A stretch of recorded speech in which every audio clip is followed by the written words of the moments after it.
Hello, beautiful people. I felt I would, I just felt really excited about reconnecting with my old and very first deck of cards. So, this is by Juliet Sherman-Burke, and I love the idea that I've just shuffled and I'm showing you the Queen of Rods, the Queen of Fire. Yes. And she's just really so graceful on her throne. You can see the firmness in her thighs and the strength. And you could see the wisdom. And there is so much beauty in this card. I love all the green behind her. I love the you know, it's just a really beautiful card. And yes, a beautiful card. And so the main thing is sharing my story with you on this. I, of course, was very interested in tarot reading for a very long time, where I did order a kit, a pack, or something, and because of my spiritual beliefs and conditionings and so on, I had it and didn't explore it as much. But you can imagine the etching sensation that was with me. It's like a battle. And of course, I was practicing Christianity in the sense of going to church. I was baptized, and the fear of people really thinking that I'm serving the devil as well, because at the time I was seeing angels, and I, even when I told my pastor about being in a yoga class, for instance, and I could see the tall figure over like a 7 foot figure next to the instructor, and all in white, and just standing beside her. And I, up to this day, really wish I had told her this and didn't know what to do about it, and just wondering why was I the only one seeing this tall figure, and he was on to her right side as well. So these are the experiences that we have, or the gifts that we have, and sometimes they get stifled because of people around us, because not just the people around us, of course they do play a role in this, but it's how we have been conditioned. It's our mind, our thoughts.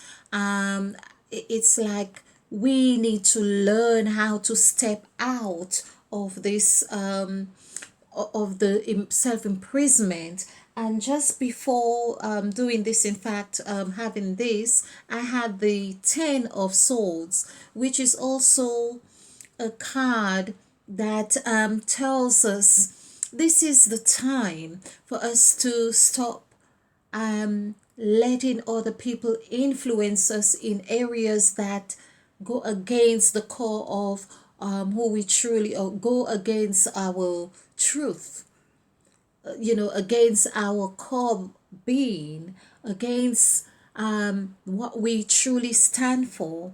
But we can only do this when we begin to understand what we stand for, or when we begin to appreciate that we can ask divine, we can ask the universe, we can ask God, we can ask, what is it do I really stand for?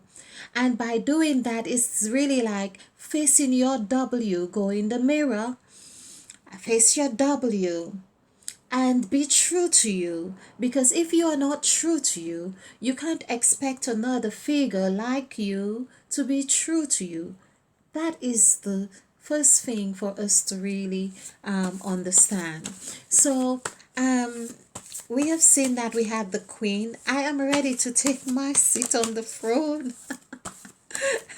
like like the Queen of Rods, so this is my very first deck. And of course, the Six of Sword, I am taking that journey onto lighter waters, lighter oceans. Yes, There is rough waters, the rough waves, but they have their purpose to remind us. They form as like a demarcation of the path that we are going.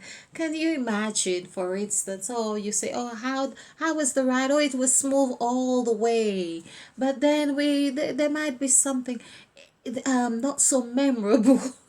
If we have like a little bump and someone say, oh, how was the ride? Well, yeah, it was really good. There was a moment that I had to pray, there was a moment that I thought, that my heart skipped a beat. There's that kind of thing. It serves as a demarcation of where you were at that moment. It's not to say that you have to hang on what's negative, but it is that it's like traffic lights or signs on the way of your journey. So I share this with you. I hope if you have a gift that you step out of your comfort zone, you step out of wherever it is that you are. If you're unhappy, ask yourself the question, who am I? Where am I going? Where have I been? And, just where am I at right now? Just talk to yourself.